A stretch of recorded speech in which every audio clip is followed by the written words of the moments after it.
na ba jeune moko ba autosala maman na désordre aba limba beta café room disons que héritier Watanabe simple musicien bato alanga nzembo tobi que café room mazara na vie ba polémique té ale karana TV a créchara mututé a clashara sur mututé boko beta pourquoi parce que héritier Watanabe aleki atiki $20 ya masanga etiki bato na désordre na trouble milangi panzani ngayo Audrey Luzola bato innocente que je suis na osala musala na nga.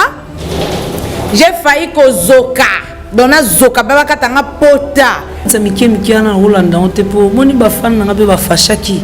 Mais nga tellement na leader mo bo responsable na pexi bango na bibo Rolanda ba makambo ya pamba te pour wani na trop bassesse. Comprendre? Et go la tege leki café au mazana otiki mombo boye ya muke bandombole banda obundaka tout ça na moni oza trop bassesse surtout à des colo pour na minto formidable ebimi battant nango ezate comment puisque ce total il est là ba makambo ne se zo sala moi ça parce que yo comment olongola wana ezangate wana obi keza logique yo comment olongola ba place nyonso watana batika do yo comment olongola voix na yo comment imiter voix na ye ba vocal ne mangam tout o ezala pena ba banze mona beta na wenge musique maison mais café ou mazonga comment olongola beta biloka batutu ezaka tio to kangama na mutu mute ngaso zaka te beba café ou mango ako s'en charger na biloko na bino ponga na café ou les raïm dona li kolo ka lo besoza collègue nanga ami nanga tout cela bien malgré toi le mouvement mais omoni mona mobali tout aza na ambition na mso za besoin à atteindre anga atteindre moi msusu boule na moi za na moi mso pesi moi contretemps aza moi mobali eza makambo eleka donc l'homme se mesure devant l'obstacle so kuta na likamo go fo luka ta mo contreter pesami o luka o les camps monte brigade na crime bois aipsa les rois de la forêt phénomène na moni squelette liboso langa le roi de la forêt c'est nini sotango donc le besoza mutunanga yebi ke yoza pena mwana les rois de la forêt atoza na biso soute mais na indusa wa mona igwe donc mwana nkoya nkoyi so kutena makambo boye le vraiment faut sotango moi quand père à l'obati on a tous ça enseignement donc so kutena likamo faut songa na makambo père à l'oba pour une formation accélérée est-ce que maison mais ça si mapé à likambo wana te mais le roi de la forêt zali aza papa ya bana so ayoki likamo boye ça les passe même surtout éviter idée ni père azali na moi même so pas ngale ko pas secourir pour le roi de la forêt zala mutu wa mutema monene. Le seul leader abimisa ba leader belé pour la formateur des leaders na Congo ils les rois de la forêt donc monsieur elle sous prêtre robé la bando kota suma mobo ekende fou vient na prêtre na nenga faute via kanga ba changu akanga pe kini mombato bi via rikamboma na nenga mabete bokote na bilo moya ya miki ya pamba ya saleté via ko za la pe msunde bolobi abeli mais comment te ke ba aide mo ba bilo mo po via la prêtre ba master na ye ba ebinde ba rosala pona ye donc to kene na trop moula été pour via la prêtre. Bienvenue chez Grâce Beauté Cosmétique Paris,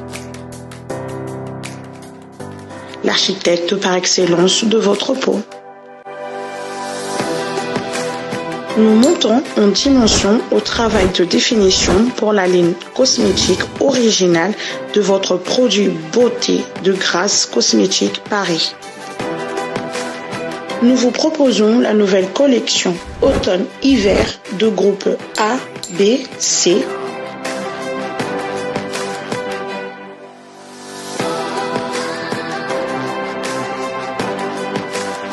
Et contactez-nous au 06 23 22 73. Vous trouverez tous les produits beauté et la nouvelle collection automne-hiver. Grâce Beauté Cosmétique Paris, l'architecte de votre peau. Pona kotinda bakoli na bino na Kinshasa pe na Congo Brazzaville makambo ya kotambola na bakoli na ba agence Silier agence Coliko fret aérienne et maritime spécialité na bango bakoya kozwa biloko esika nyonso ezwili yo na monde entier. Il suffit ozala na adresse ozala na France to na mboka nyonso ya Europe ozala na Canada les États-Unis en Amérique du Sud, aux en Russie, Asie, il suffit ozala na adresse bakoya kotombola colis na yo bango moko ata ezali ya mokie moins d'un kilo bakoya kotombola. Pona bayebanso bazali na Union Européenne, fret aérien ezali na 9,50 € le kilo. Soki pe olingi maritime, benga bango na ba numéro ekomami na écran.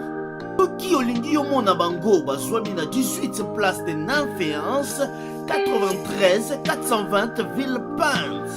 Contactez Colicot au plus 33 7 600 54 880.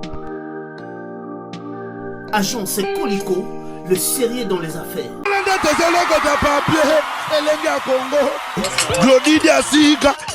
La mignonne,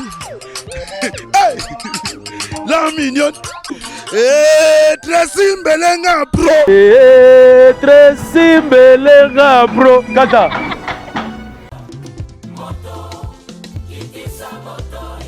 Pour mettre fin à toute votre tracasserie de fret, de transfert de fonds et vente de ressources minérales. Oh yes, Pato Agassi Mineral Limited, PTMD Limited, vous amène une solution sans précédent. Oh yes.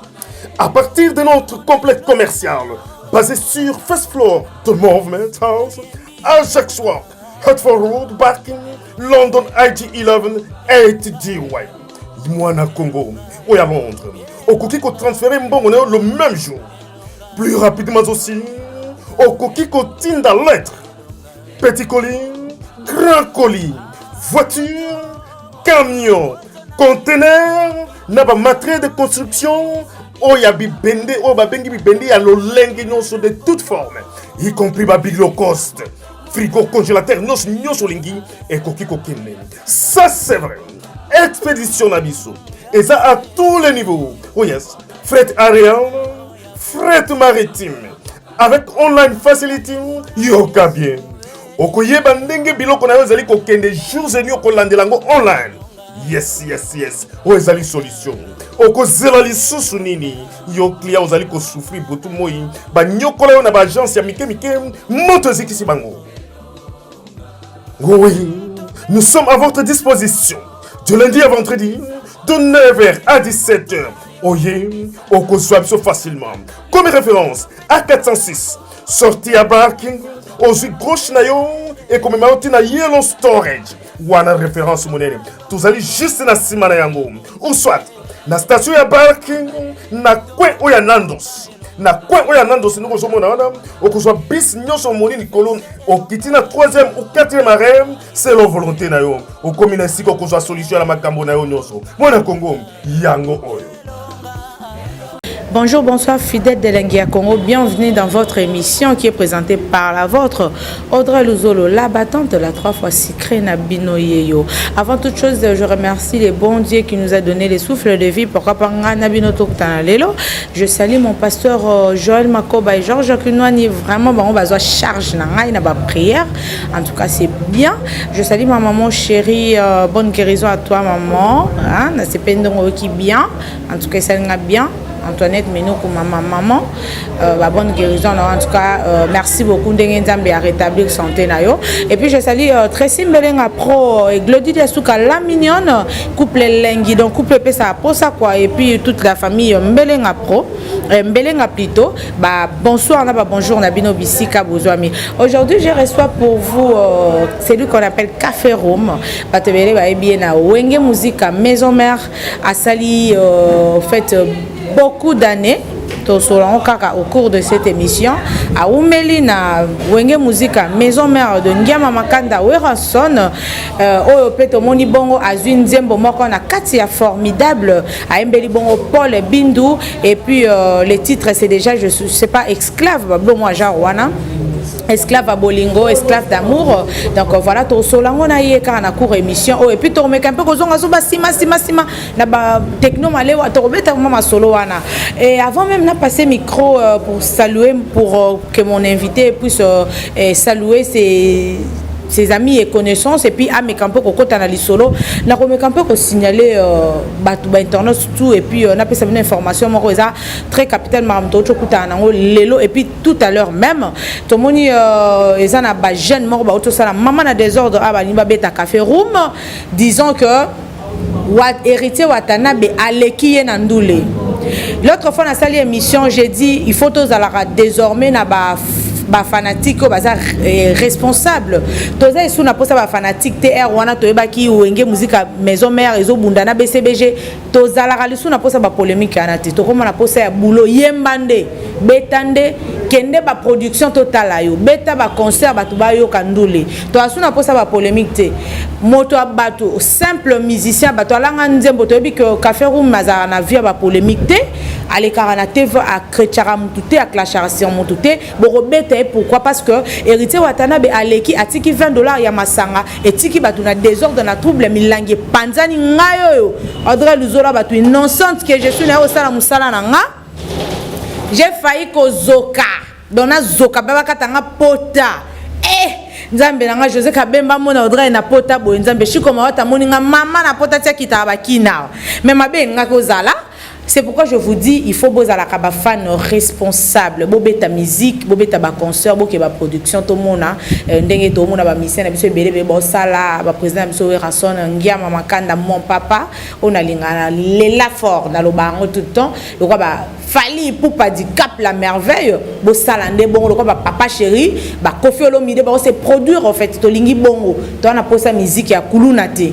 Donc voilà, bonsoir Café Room, na boy ko monopoliser. Ouais, bonsoir la belle de belle. Donc tout ça toujours tara formidable na magamu nango. Ba omleta mikie na Rolanda on te po moni ba fan na be ba fashaki. Mais nga tellement na leader mo bo responsable na pexi bango na bibo Rolanda ba makambo ya pamba te po wani na trop bassesse. Comprendre? Ego date que leki café au mazana otiki mombo moboé ya muke bandombure bando bundaka tout ça na mona oza trop bassesse surtout ade ali kolo pona minute formidable ebimi nze monanga ya honorable Paul Bindu esclave d'amour ezo pesa de makambo donc on a tenté na kota na bambrema bilo moboé na marque moboé pour MC banda o bando distraire nga donc on a tant distraction ti on a la café room là aigle na nongo de aigle na minute na komi café room les raïm donc ba yo kana minute honorable Paul Bindu motema nanga esiba choke liwa ekomi pene esiba chenga na serke kobiare me mangana kunda nazolela roje mukokole tababa pesi mosuni balingi kaka pola lanzala sheria piminga bilenga mama wo bébé a privé nga sentiment ya love yo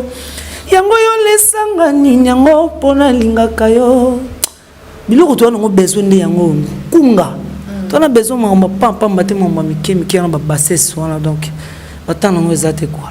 Mais batana ngo ezate café room mais yebisanga nan batana ngo ezate comment puisque ce total lelo ba makambo no sezo sala moi ça parce que yo comment longola wana ezangate wana obi keza logique yo comment longola ba place nyonso watana batika do yo comment longola voix na yo comment imiter voix na ye ba vocal ne mangam tout o ezala pena ba banze mona betana wenge musique à maison mère café room azonga comment longola yo mo ata yo mo ça zo ate penza ba lo bate c'est ngana la café room les raïm ngana beta biloko ba tout na maison mère donc mututu o azate o ambri na beta yango ya ninyango yo koma kolanda wili ko sesika nyonso ya koleka libere motema na ngai na sakana lokola baninga ngai nazali nano mwana ye wowo elote mondo be de londa ba on les a hérités, c'est un grand frère propre. La vie est ali na moke yo kozwa anel mochele yo batela et dans loko José Mukeba parfum zola Junior okito Jackie Ngunya Emile zola okito nakota na kwanga te ponga na nginda Katirita o manga naboyi nazala ngambo lilita ya mobola eke solo bolingo etambusinga motopo na yo Claude Tembe nga na yo tolapanaka bolingo ya mosisa oyo elenda plaisir okomi kosala nga Denise Landa Matiski Mbambi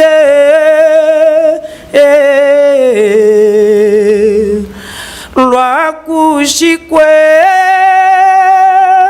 donc na betaka biloko batutu ezaka ti oyo tokangama na mutu mute nga soko ozaka te boyeba café room akosan charge na biloko na bino mpo nga na café room le raïm donc na likolo donc voilà café room à likolo yebisanga esali yo nde nini après 10 ans je crois sortir à Malewa hein? Les lobes bimisi formidable ozaki na moni osaki salon d'honneur hein, on dirait na Malewa ouais après les lobes ozui esclave d'amour na zui sunze moko ya Victor Bosoku po chef nanga papi kakola tali pe ba travail na salaka a na confiance pe à petit frère na ya pesinga pe chance na mbanze moni ya Victor Bosoku donc na yembi banze mbomi balé on a trouvé mbelo ya esclave d'amour wana na yembi susu ya Victor Bosoku ya papi kakol akosaka nga chéri na kocha crédit na kwe zoka komina babare we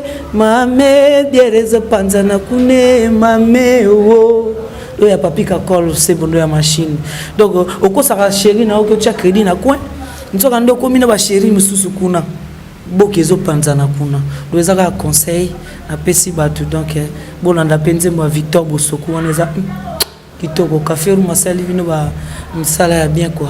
Donc voilà wana na no bimite hein nzembo oto yemba wana c'est bimi ah bimi na deuxième volume OK dis-moi un peu yomoro qui formidable ndeni par rapport à ndenge oyemba na ba malewa oyemba ba chanyo so ba vocal no so chana na wenge musique maison ba bi opesi makamte na formidable c'est formidable en tout cas c'est formidable pour ndena yembeli bino motema nanga eziba shokeliwa ekomi pene esi bachenga na serke kobiare memanga na nkunda nazolela roje mukokole tababa pesi mosuni balingi kaka pola lanzala sheria biminga bilengyo mama wo bebe ya privé nga sentiment ya love yo yango yo lesanga nini yango pona lingaka yo achoboe ele nakomi bibanga banga lokola mwana moke aloti kunde pembe nakomi banga na butu café rumenini nzoto nanga etikali mikuwa ya pamba lokola squelette Beauté. Suivez Elengi à Congo pour avoir toutes les informations concernant l'actualité congolaise. Pour l'organisation de mariage, anniversaire, soirée, animation DJ, maître des cérémonies, un service traiteur, sans oublier un chariot, nouvelle technologie pour vos mariages, entrée, gâteau. Pour plus d'infos, contactez Elengia Congo TV. Subscribe Elengia Congo. Na Elengia Congo TV. Toko diembe la biso tu. Toko diembe la biso nyonso. Toko diembe la biso nyonso.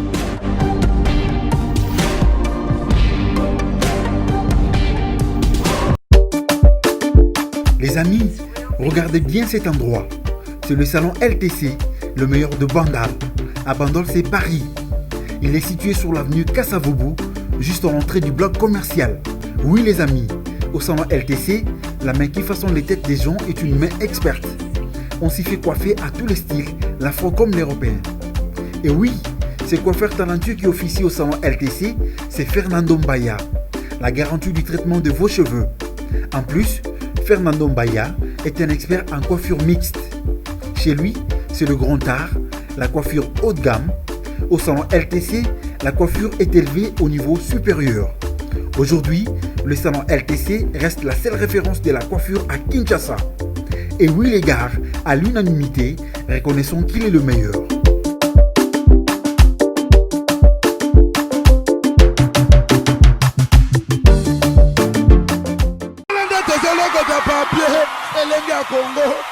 Glodidia Siga, la mignonne. Hey, la mignonne. Tracy Mbelenga bro. Tracy Mbelenga bro. Kata. Yozwa kinga bitabe yolianga Simon Bois Campos. Donc ba jeune bazora emso zufi mo boye ka po bimana ya protiki yango na lobi yozwa kinga bitabe yolianga Simon Bois Campos na komyokele l'affection na tendresse na nyako pesanga bolingo. Ah, vraiment beau. Voilà, félicitations en tout cas sur vos robes de la pâte à café room Maboko et ça l'a vraiment bien ma casse. Voilà, café room. On dit que ça sonné dans un téléphone Zembono na chango pena sonné un téléphone but tu na meneni forme de za banze bébé pour ni café ngabi surtout lo kwa na café room menini ndezo bomangai.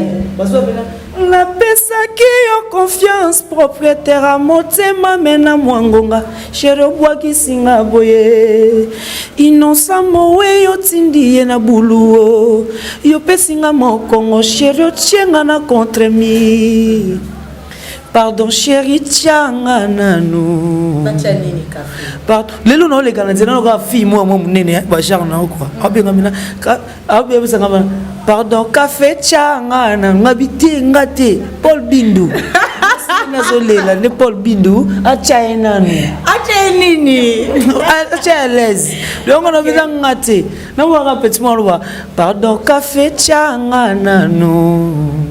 Ok, voilà, merci. Café, oui, les solo il y a de Colabino Henri Kamboma.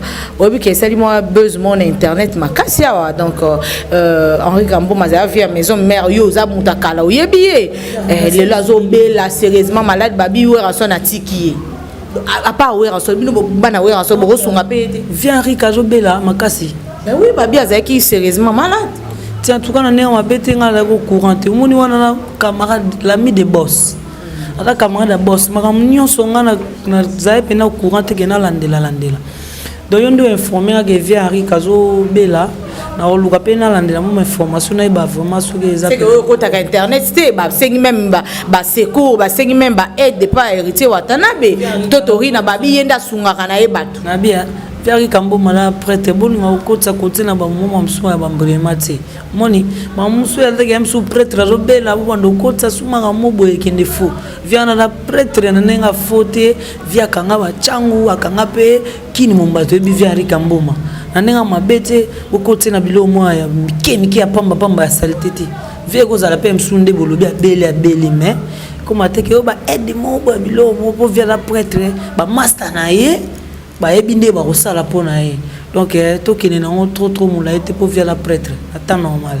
Voilà, après formidable production et ça déjà ou bien bosukika wana parce que tout le monde vient tourner azo ça production ma kasi par rapport à l'album soso et ça parce que bino ba mise bo pesi mama kamte botiki les charges na yeka combo ou bien azo ça la kara par rapport à ndep ma vitesse en YouTube c'est comme mais na ndenge formidable bo mona kotisa boré bien parkende carré bien kotisa donc plezo betama déjà na ndenge ya nzembo ya Paul Bindu pezo betama banzembo musu ya mama zo betama Victor Bosoko zo betama donc avant que tu peux formidable tant tu as un atterrissage to ninga to bimsa formidable to kende dia ba Dubai ne na so no normalement to za na kinete mais to ninga to za moi bana kini pe na ninga Noël po ba sepela après to denda po mais on meilleurs orchestre monene to kende représenter pays na biso Congo à l'étranger. Donc boluka teke oh ni ndombo ba voyage que tout le monde belé poser belé et moi les rois de la forêt moi on doser 2 ans on to bimsa plan ne to bimsi plan bon mon on to bima donc mambo ba voyage que tout mambo mike.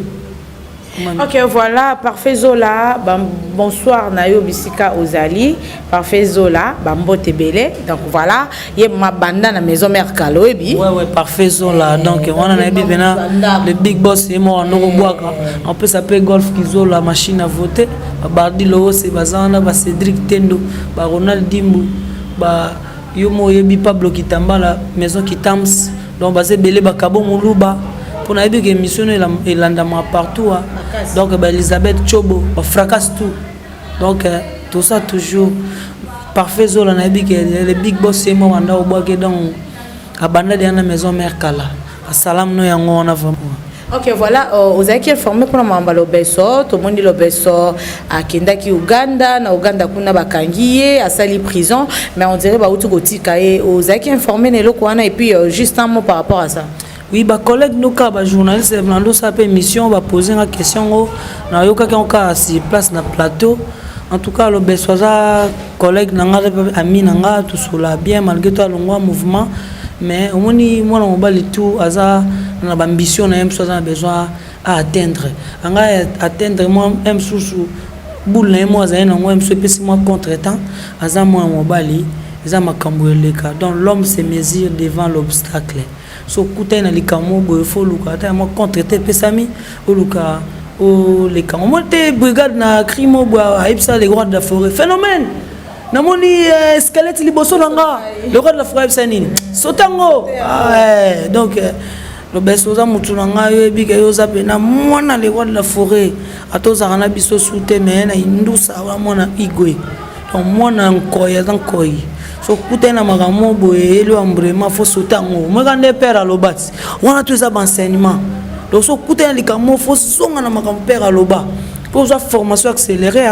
Est-ce que maison mais ça si mapé à likambo on a mais le roi de la forêt zali aza papa ya bana sora yoki likamo boye ça les passe même surtout éviter idée ni père azaye na moi même so pas ngana ko pas secourir pour le roi de la forêt zala mutu wa muté en monene le seul leader abimsa ba leader belé pour la formateur des leaders na Congo ça le roi de la forêt donc ata misu ba loba ba n'importe comment on a rien qui pas n'était si le pas lobimsa bana na minute abimisi ba parfum d'hiver abimisi ba dinara abimisi ba Michigan abimisi ba belé ba sele ba satellite ba belé ba wangila ozo emaliti grand frère na ngai bo lotin donc abimisi ba te belé donc et bolota kenda wapi on a tout na nzambe liboso caméra akenda bango et bolotin ça yo za journaliste na yo grand frère pa auto msanzi momo bo mikolo to leka ça journaliste yom to informer nga pe plimier mais on ninga là parce que na eloko nga na yebeza café room a solo la azan bonne relation na ba tout balonga bonge musique maison mais na ba o balonga na denga mabe na ba o balonga na denga malamu café room azala na bonka bien et ça trahison te wana oza ba plan mo côté na sima bloc wana café grand frère azana te grand frère azana a ça pe boulon na quand des alara moi ba boulon pe soki vous avez quelque part au long et c'est un peu malé donc grand frère azana ça n'est pas boulot na na minute sur le dos sur la dos sur ma sola formidable comprendre quand on est na otoemba na pesa ki en confiance propriétaire à motema mena mwangonga chéri obwaki singa boye innocent mowe yo tindi na buluo yo pesinga mokongo chéri otienga na contre mi. Pardon chérie, tianga nanou. Pardon bébé, tianga nanou. Allez, Paul Bindu. Moussambali. Shekina Bindu, fils à papa. Charles Gavroche, président Dada Mouzinga. Président Dada, yo yebi makambo yo. Puis on tumbu poto na poto ba dégâts Schengen. Donc na minute yo faut boya manzembo na bino wana à bras ouverts parce que zanzembo na bino o café room les raïm tazo kumba charge na temps pesi bino ouais vous assure que yo zo kumba charge yo pe moni après formidable o café room pas longwe te misala ndem tezolo ban misala ngautu mambo longwana seko lomba longolanga de trop au café longwa ba journaliste kaka au café so c'est nini ba camarade no ba longwe ba journaliste nini wana kaka nde bopozanga ba question na sino te na au travail pe na papa mais là te que na otika la wana pour du bon ou bien so ki nini te mais pour le moment je travaille chez mon père na ngai artistiquement pour nga na junior jeune mobo aleka na mateta yemba ka junior mais le roi de la forêt le loi comme ça café room so bien un junior mso na hotala te mais so bien un café room na hotala donc nazo travailler na ngana pembe na e so qu'un jour essayer que na zalate na egozala donc naturellement ils appellent na nga précédé même si un jour le roi de la forêt singa non café room ngamo na za producteur na on produit disque na so mon ngote pour makambozo au fur et à mesure toujours pousse na makambo ezo changer monde ezo changer Donc on ne sait pas, tu habites au Macantino, les rois de la forêt, on a retard que café ou mazamou, on a vandi n'a pas moins temps belé, parmi les camarades de Kenya, si on a salé boule, tu habites. À Salonini, non, on est à Rostenga directement à Salonini. À c'est l'orchestre place, je me souviens de Salonini. Pas Fabrigas. M Sunezana a rôle à produire, on a président, on a leader. Donc on a tenté, on a qui n'est pas master, on a fait ça master, on a fait ça qui est ça featuring. Mais la permission les rois de la forêt pour le moment, on a chez les grands formateurs, les leaders des leaders, les formateurs des leaders. Donc ça mis on a soit epsinga que na sala to embanae to ça featuring. Donc voilà, tous les chitiers de vers la fin déjà. Il y a une exception à café parmi bananios au ballon à Power Rason. Oui. Nani yango moni pena azo exceller na musala na et puis au salango correctement et puis bien sans parti pris. C'est une question où ils ont mérité vraiment réponse. Bon correctement c'est un peu difficile mais ba master bazo bunda basé belé na côté na mututé. Banani. Ba basé belé na côté na mututé na na temps ya kotanga pe ba combo ya ba master awa ti na ninga mabeti. Pas master bolimbisa nga bo travail. Mais vous allez na bango bien. Bango nyo sote ba travailler bien. Oyebi ka tsamte. So tonto ngo la caméra. Bon Christian to sa ka je monto ngo la caméra ka singana. Caméra te. Kulungano caméra te Christian. Christian oyebi ya. Donc kulungano caméra te ba master bazo travailler na bango mais bo bunda pe bo vimbisa susu. Bo sa su ba fort. Bo kende susu pe likolo pona nyoso tozo tombola lokumu. Il y a wenge musique à maison mère palin bouta mais ngana sepela na chef Fabregas parce que toujours à ta salle makamunae à ta déplique pomba nuance donc tangika te nazo na ro banini omoni biso ba maya sika to ya na moi innovation mo boy ba to belé ba comprendre ate to kuta ba grand frère ba zaka pe na maison mère mais omoni eloko obalobaka reconnaissance c'est ça bien à palin o outil. Au moins check Fabregas. Au moins depuis que pomba nuance, babo ça n'a pas parlé au baou, baouti. Parce que ça le mot boy, ba grand frère au bazar rappé avant, il faut pas se rappeler moi ni on les rappelle bien. Car signe reconnaissance place au bozalaki. Ya on a sepela pe na ba frère na place baouta qui babosa na ngoti. Et ça la bien ça rappelle ma pamboli. Pour le roi de la forêt, ça que papa n'a biso biologiquement. Azali papa n'a biso musicalement. Il faut toujours un mot sur la vandi. Azomuna ke bozo zong c'est le mot sincère na o asela bino. Et PCP afungula mutema na bano pe bazo ya lobby pour aza mutema malamu pe na bango pour azani papa malamu. Mais et encourager les sous. Talo bana ndinga bongo. Mais à part na Fabrice na déplique bande comme soupe ba sala ba boulot na bon pe ba sepela baba comme il s'appelle le roi de la forêt bazali on attend pe ba combo pe belé exactement mais bino mo bomiyebi vous allez toujours reconnaissant et ça le rappelle bien en tout cas merci beaucoup je vous aime tant na linga bino trop na ko tanga ba bill baza ba bill Clinton donc moi n'attends oui moi n'attends ba combo na bon on rigola moi n'attends ba combo na bon on tout exact mais bango tout baza kaka ba frère autre outil na bango même palais ndako moko et ya on a autre le baga et ça la bien sûr bazo reconnaître palais na bango ko ba outil donc on a voilà mais dernière question pour toi Kabwana biso café à part koleka na télé parce que yoko to linga na TVT pour tout ça la ta inane pona zobo ezani nyango café parce que promotion na yo ça ngo comment à part tant sur la média au bandi déjà ba promotion nzembo na yo tout ça parce que c'est une très belle chanson oh vraiment il faut promouvoir et puis za chanson moronga na moni faut ezapna donc parmi ba nzembo tozo ka pe ya kata formidable il faut mao sala tous chansons na bien ça bena numéro 1 o ezo battre record ndinga mabete café ou mazali on aime ça tout ce qui est rare et cher. On dit artiste ou azali pe étoile et c'est un peu misala neti moi rare pour ba baluka yo. Donc ngai na stratégie na ngani na tambolara mais on pose mon appel un mot na misala pe rare mais ngai osusu na zo kanga masupe na ba bino ba journaliste to ça pe émission mais to ça na on a nenga strata. Pour ngana za étoile en plus na za bo je sais ce que je suis. Donc namiebi ya mona ya mona sala bino ta sopi bino una koti bino chobo mais café room osomona na te ya ngona nde sala ka pe force nanga mais café room poni osala ba vocal likolo yo muto za mukebo na vimba na kati donc yango esala ka pe na pe force nanga bo comprendre ngane na zalaka donc ndo sala bino ka ba geste na ya mona fente bino bona sopi boboke mobembo ya ngona ne makambo.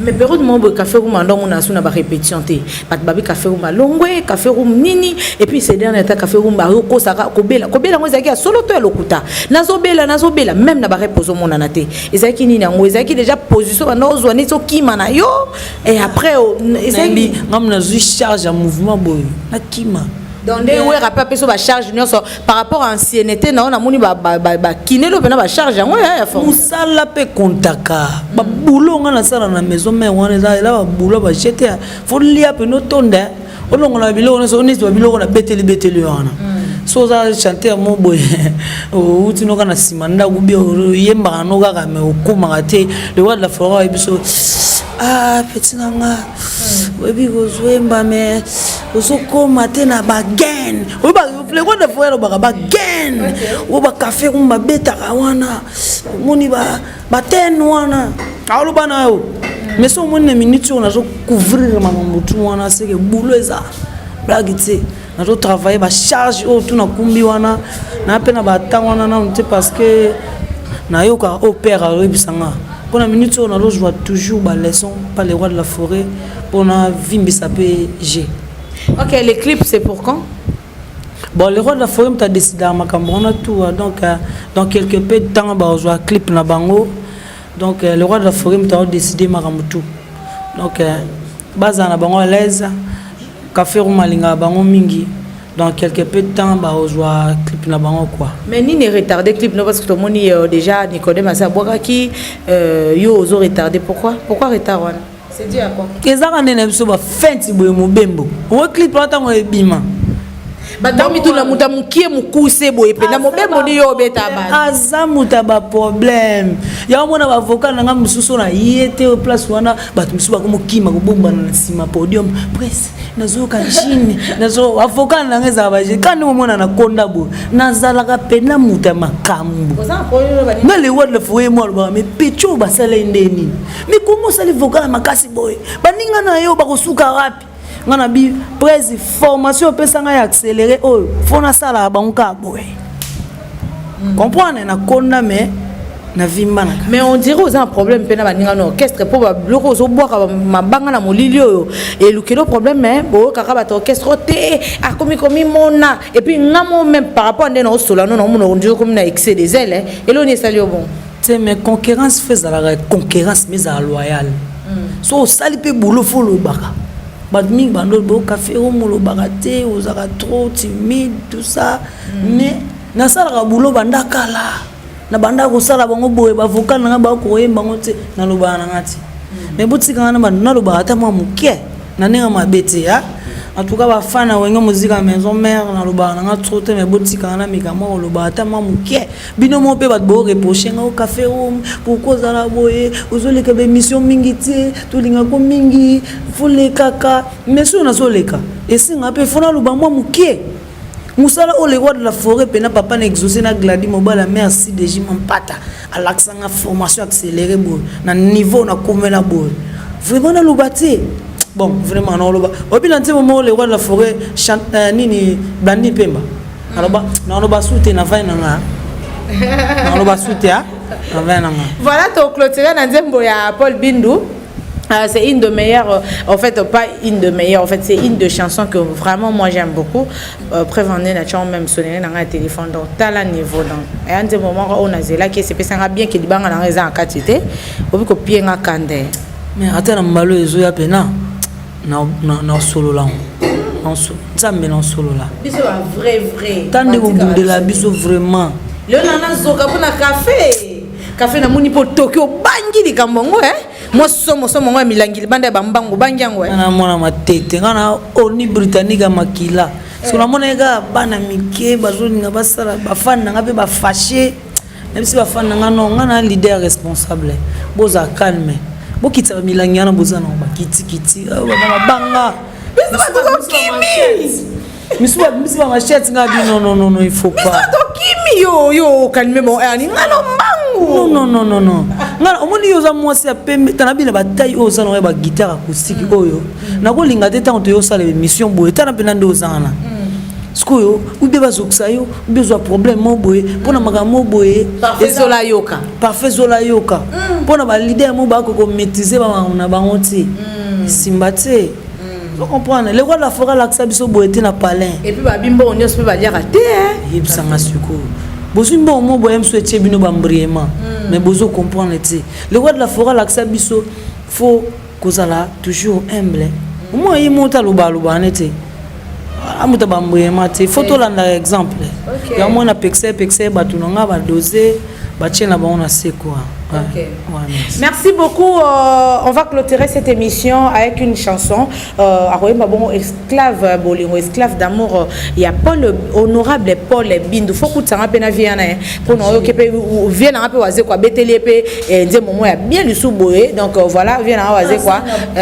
Merci beaucoup. Et puis namoni Jibem Pianazo Boaka et puis bat de match déjà Zobima Obino Boaki et Ning Seminote Bobangate avant de clôturer dans chant Paul Bindu.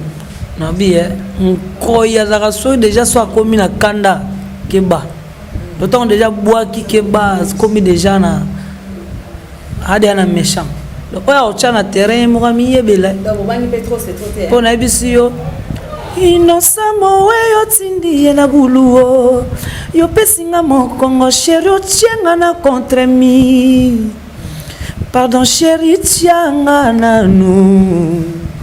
Pardon bébé tchangananou à l'aise au pole bindu yembe na na place na café romenini motema nanga yesiba shokeli wa ekomi pene esi bachenga na serke kobiare memanga na nkunda o nazolela roger mukokole tababa pesi mosuni balingi kaka pola lanzala chérie apiminga bilengyo mama wo bébé a privé nga sentiment ya love yo yango yo salanga nini yango pona linga kayo achoboe ele nakomi bibanga banga lokola mwana moke aloti kunde bembe nakomi obanga na butu kafe rumenini nzoto nanga etikali mikuwa ya pamba lokola skelete Yozwa kinga bitabe yolianga simo bois campus. Voilà, merci. Quelques dédicaces comme ça, tu clôturer. En tout cas, bah, dédicace nangai, bosé belé. Bana tout au bajou benganga monde entier. Donc bah parents, pour dire moi les gens on a bouzo bâti. Bah parents, au bah benganga partout dans le monde entier. Monde entier zo benganga. Bon consommer toujours on dit mon ami, nous consommer pas album na bino formidable. À part non ça peut promotion bah mon frère moi vraiment limbisi cameraman na biso vraiment pour ngana pour to beti ba noir blanc hein nzamena Christian Manza. En tout cas je m'excuse mon frère à moi Théazabna Bogar. En tout cas Christian Manza limbisa nga yoza nga toujours ensemble et bichela na se donc monde entier ba jobenga pour na chawana bo consommer yango bato pe balinga wenge musique à maison mère na osela pe na ba collègue na promotion boyoka banzemo na ba banzemo kitoko ezana na kati na formidable Nicodème Ayembi Papi le roi parfum d'hiver Ayembi Igenzinga le roi de la forêt pa Ayembi Babi golf kizo la machine à voter banzemo ze belé wana Igo Center beteli docteur Ige Malongi donc banzemo ze belé na kati wana le roi de la forêt Ayembi le souvient na nga mususu hein ba donc banzemo ze belé na kati kuna oyoka bosi pela oyoka formidable je vous aime tant sur la bande tant ba kombo o legebele en tout cas lingi mino mini ciao. ciao. Enfin, tu as une musique à maison, mais je vous aime beaucoup. Voilà, merci. C'est là où a pris fin à cette émission. Nabi ke bolingango mingi nanda kubotalango par Fezola. Nabi ke otalango et puis au partager kandengo mesana surtout pour la mamba wenge musique à maison mère yo peno buka na raté quoi. Donc voilà nabi que Junior Machuda zo fâché abike ndeni ni comment café miyonga no to bunda ngati batir kiwana rosolanga te Junior Machuda, Eric Machuda en tout cas bon retour na Kinshasa. Donc tout ça toujours ensemble quoi. Je m'excuse maman. Voilà, merci à Parfait Zola, merci à Chico Mawatu, merci na babone na biso tout Elenga Congo ba oh vraiment ba rolanda émission na biso ya lelo na café room bien que ba tension qui un peu licolo par rapport à Mambo Euti ko s'est passé avant de bien émission oh, mais moi vraiment personnellement nazo excuser en fait ba fan ya hérité Watanabe parce que oh ba tout ça les camoins ba fan na hérité Wata et puis nazo excuser na emo la Polga Totorina donc voilà ce qui met un peu vraiment à mes un peu les caca qu'on quitte un peu dose hein qu'on quitte un peu tension plutôt il y a pas fan et ça biso bien parce que biso la victime lelo donc tous on a pas problème donc to kufa mbeli na habiter sur machette qui porte ensemble au moins ça batou azoka lelo héros après simanango likonango buzoba merci beaucoup vous continuez à s'abonner na Elengia Congo donc Elengia Congo TV de makambo bientôt là to fêter 150 000 abonnés hein 150 000 abonnés. Donc voilà, babi RTNC à ma chaîne YouTube et tout.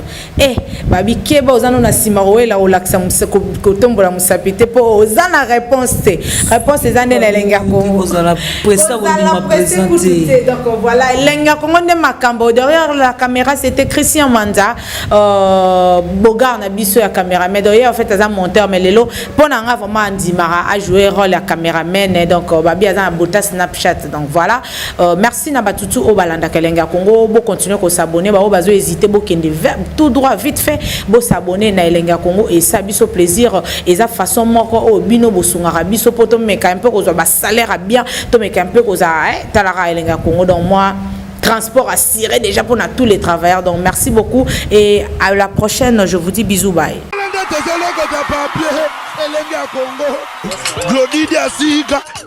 La mignonne. Hey, la mignonne. Tracy Mbelenga bro. Tracy Mbelenga bro. Kata.